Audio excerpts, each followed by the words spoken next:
Fa tamin'ity Androany ity ihany koa moa fifidianana nateraka tatitra ny amin'ireo dingana samihafa efa vita ny amin'ny fanomanana ny fifidianana ireo sehatra rehetra izay mandray anjara mivantana na ankolaka amin'izay fanomanana ny fifidianana izay ho an'ny Cenit manokana dia nilaza izy ireo fa ara-teknika dia efa mipetrapetraka avokoa ny fanomanana rehetra. Tatitra avetrany.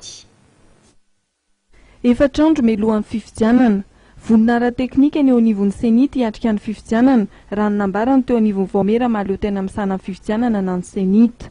Raha ny tatitra nataon'ity voamera ity teo anatrehan'ny solotenan'ny kandida ny parana-maso iraisam-pirenena ary ny mpanelanelany sadaiky Androany.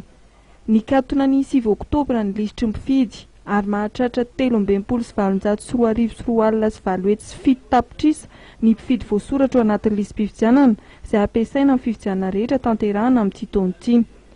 Efa nalefa avokoa eny anivon'ny distrika sy ny komuna ny fitaovana samihafa ilaina amin'ny andro fifidianana.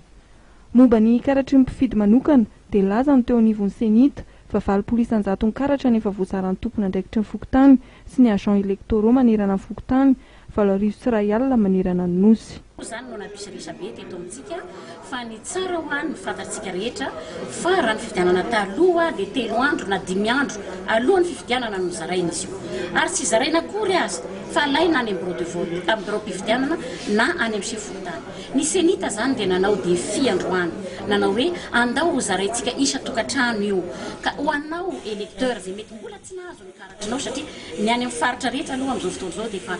voazara ary efa mandeha ny fizarana izany karatra izany dia eto Antananarivo ngamba noho n'ilay asa mandrarany rehetrarehetra fa dia mba engavina anao mba handalo kely eo amin'ny fokotany haka ny karatra ao raha ohatra ka mbola tsy nahazo an'izany karatra izany.